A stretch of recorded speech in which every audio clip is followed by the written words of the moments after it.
Hello, I'm back again with another 3D print review of the vek3d models.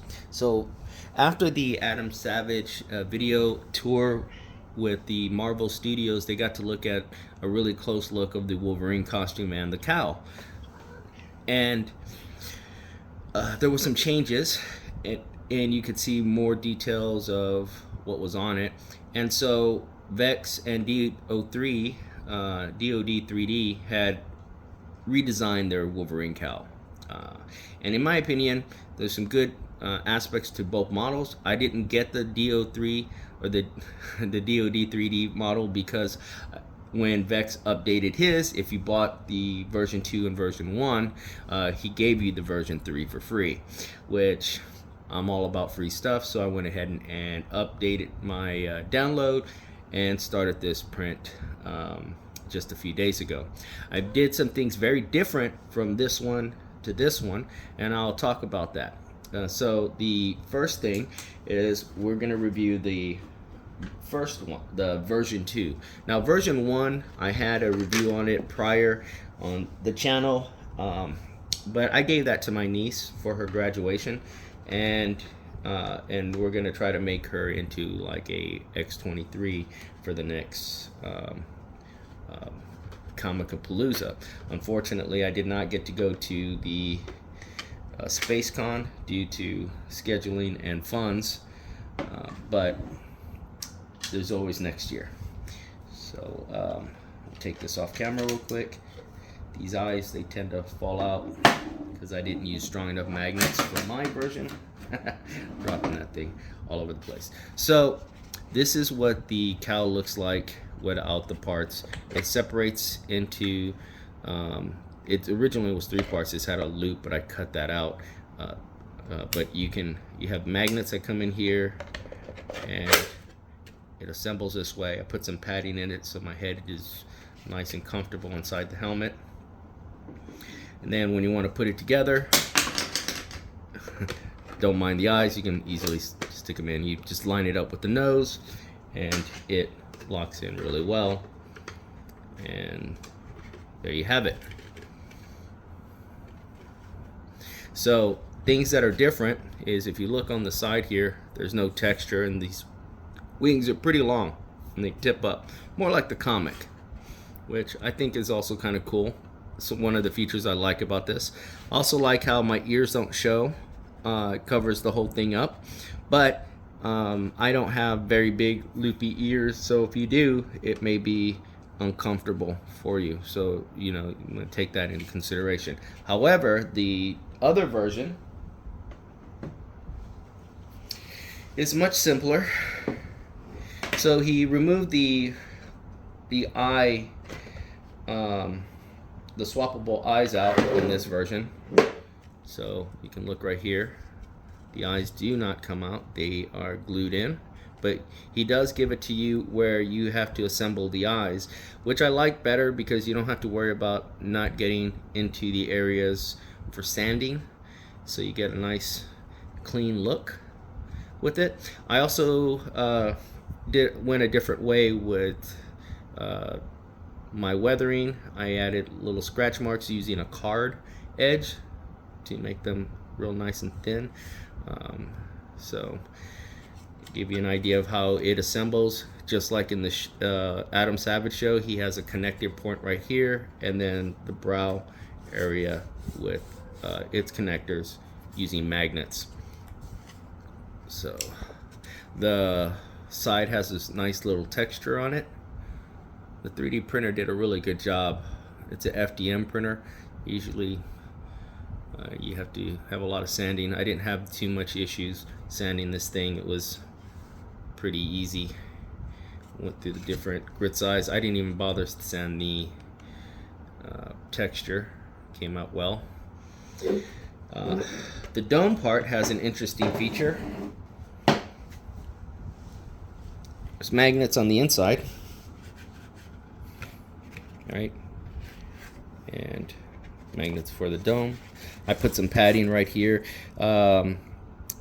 After having the padding already in here, I noticed that my head might be a little too low, so the bottom part is just right, but if I open my jaw, it does kind of almost pop out, but because these magnets are so strong, they just pull right back in, so you don't have to worry about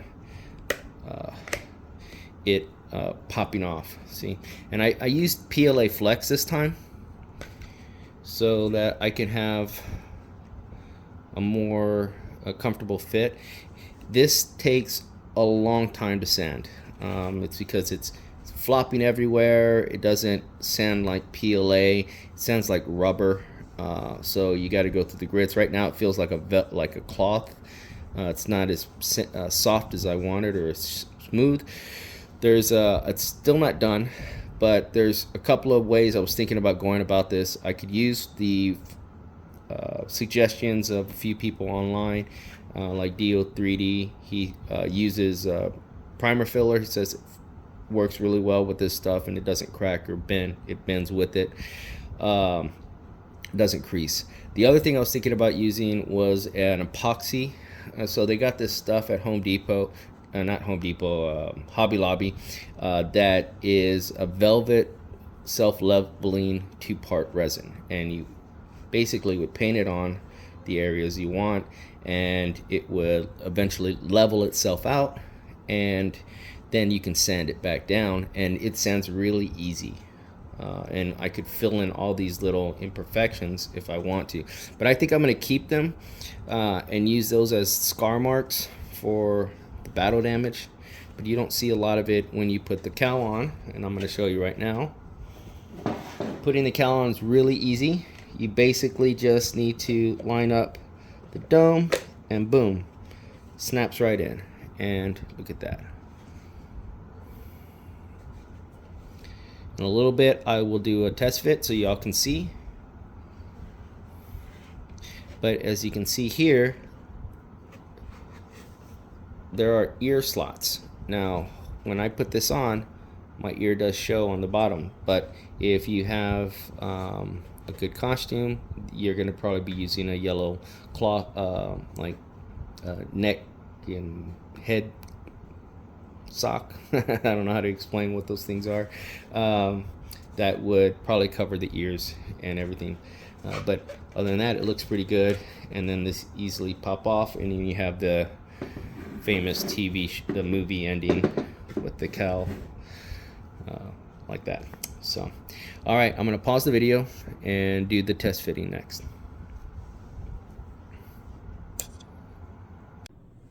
Okay, so let's see how well does that. Let's get that. And this is not like the greatest video production. All right, so this is the first mask, the version 2 of the Vex cowl. As you can see,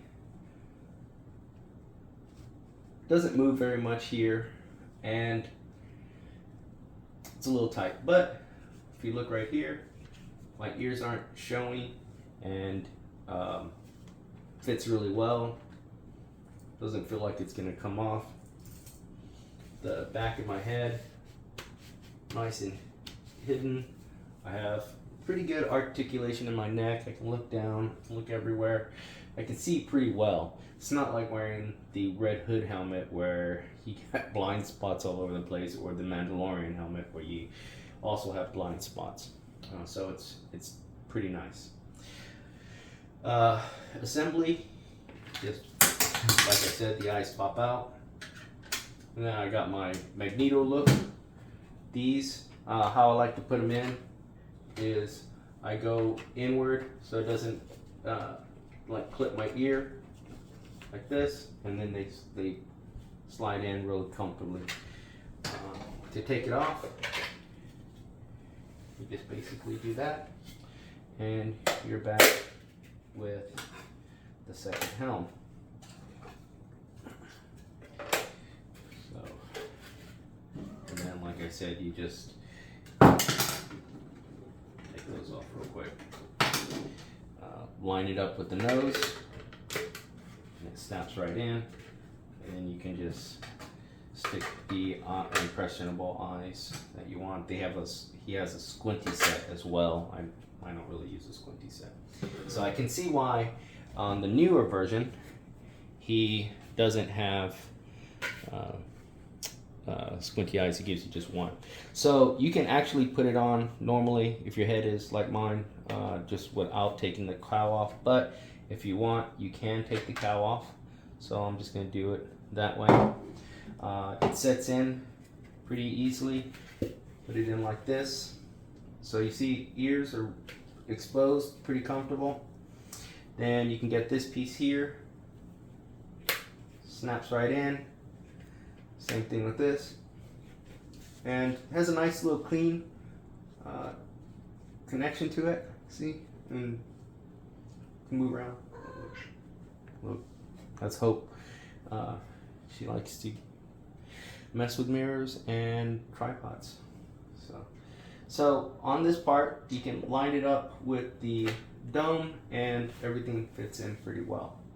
So it's more like the movie. As you can see, I can open my jaw and it'll drop a little bit, but then it pops right back in.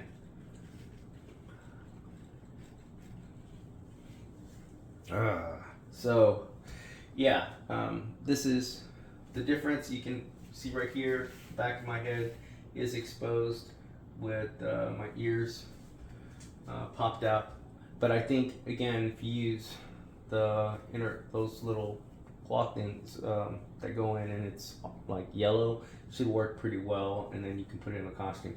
I had this idea, the Spirit costume for the Wolverine is like $100, and it has a really nice like cover sheet for its mask, and I thought it'd be good to put it underneath and have it put some Velcro in it in the inside, and then order the other more elaborate Wolverine costume that has been shown off.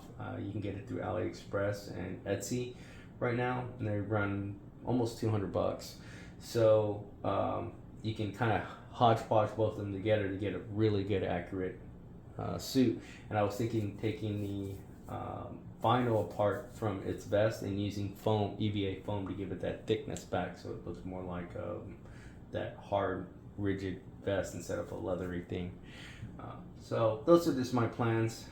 Eventually I'll have it all set up and ready to go. I still got to print the gauntlets. I did print the DOD 3D Wolverine claws. My fingers are too thick, and going bigger size, the blades are just too big and too long. So either I'm gonna have to do some editing to the file, or I might just reprint these and edit the grip part so my fingers can fit a little bit better. But other than that, that's the review for these two. What do you think? Do you like the newer version for vek3d version 3? Again, I really kind of like the look. How do you like the blue versus the black? I believe it is blue in the movie. It's just in a lot of the scenes it almost looks black, and then in the DVD or the 4K version, when you can rent on Amazon right now, it looks almost blue. So I'm not sure. I actually went with the blue because I actually liked the blue from the version 1 review a little bit better when I put it together, and so that's what I decided to go with this. I also did a little less on the wearing in with the scratches, but I tried to get more of the actual little line scratches into it.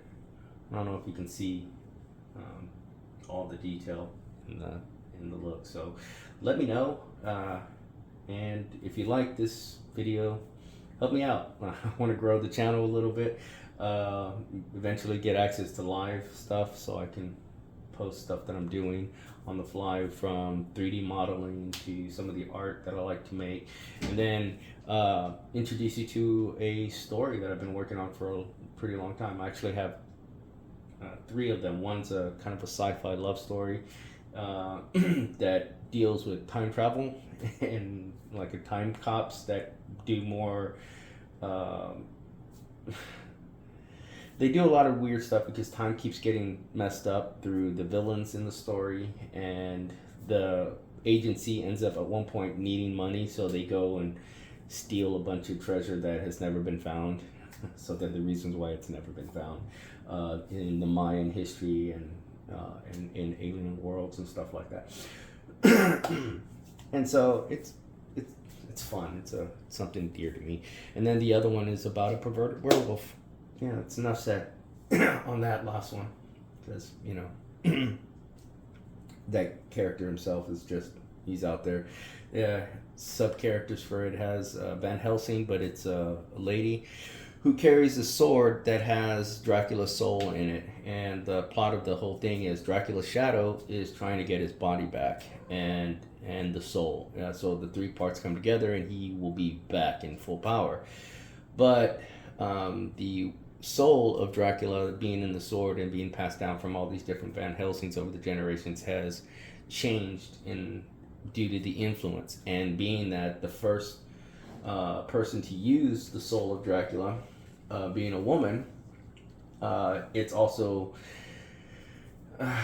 made a really weird dynamic between the two, to the point where the girl seems like she has Tourette's because she's always yelling at him in his Obi-Wan type Force Ghost appearance.